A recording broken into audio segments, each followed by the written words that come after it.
Now, as you saw in the last lesson, if I click off and then back on an object, like this icosphere, I'll get an orange highlight, indicating that it's selected and we can start performing operations on it.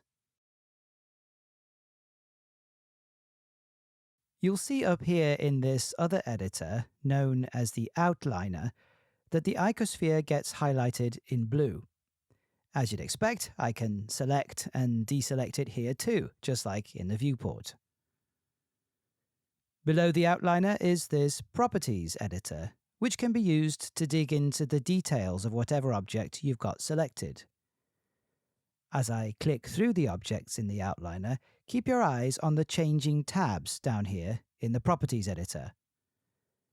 The top group, largely made up of these white icons, are to do with the entire scene, and as such, don't change, no matter what we've got selected.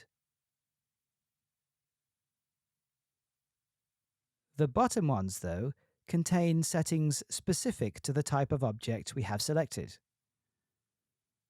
The green tab in particular changes. This is the Object Data Properties tab, and generally its icon reflects the type of object we're dealing with. A polygon for polygonal or mesh geometry, a light bulb for lights, a camera icon for camera objects, and so forth. Each contains settings specific to the type of object, geometric data for mesh objects, lens settings and so forth for cameras, and so on.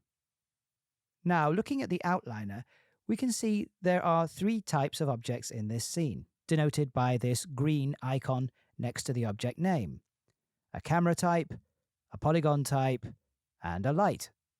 These 3 types of things are the minimum requirement in order to make a render.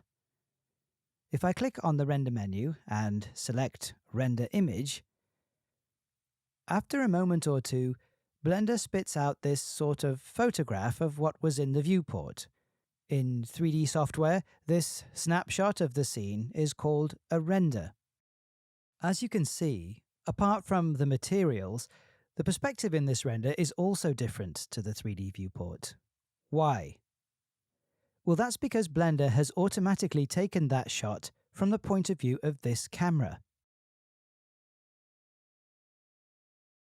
If I go to the View menu and select Cameras, Active Camera, now you can see that the perspective in the viewport and the perspective in the render line up.